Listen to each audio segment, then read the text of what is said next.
Pippin, the little hobbit, looked with fear at Gandalf. He said, "I didn't think it would end this way." The whole world was collapsing around him. He was separated from his friends.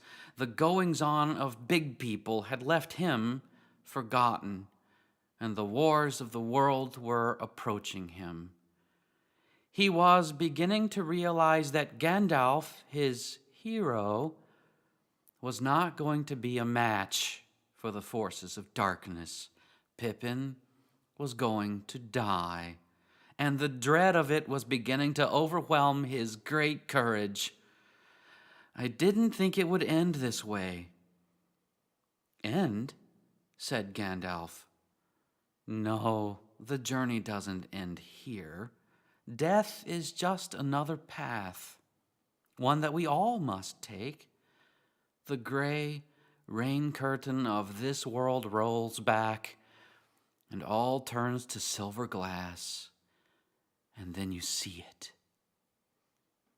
"What?" said Pippin. "Gandalf, see what?" "White shores, and beyond a far green country under a swift sunrise."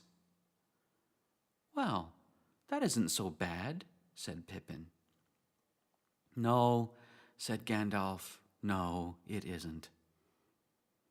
This is Gandalf the White speaking, formerly Gandalf the Grey. Gandalf the Grey, who had met the fiery demon at the bottom of the mountain and fallen into darkness, battling the enemy who came before creation, falling into darkness to the foundations of the universe, and there, out of sight, he destroyed the enemy, but at great cost.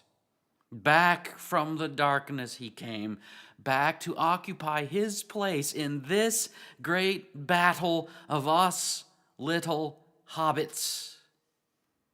There they are, the great ones who have their names written in eternal books: Moses and Elijah, the great prophets of Israel. Moses, you remember, who parted the Red Sea by holding out his staff, a deed of such great might that the army of Pharaoh was completely obliterated, but who sinned against God, Moses did, by taking power unto himself that did not belong to him. He would not enter the promised land. He would only be shown that far green country under a swift sunrise, and then he would die. But here he is in the promised land. Elijah, you remember, who called fire down from heaven, putting to the sword all the prophets of the false god Baal, then calling for rain after a 3-year drought, but who sinned against God, Elijah did, by running away from Jezebel in a fit of cowardice, if not a childish temper tantrum. He would be stripped of his power and would be sent back to whisper in a small, still voice to the 7,000 humble people who had not bowed the knee to Baal. Whisked away from sight by a whirlwind, he reappears in glory, standing next to Moses, talking with Jesus. "Oh, the great ones, the 3 greats, shall we pitch tents for them? It is good for us to be here." Peter and James, I believe, would end up killed and John exiled because they saw what they saw. The 3 of them witnesses of this transfiguration of Jesus. They didn't tell anyone what they had seen until after the Son of Man had risen from the dead.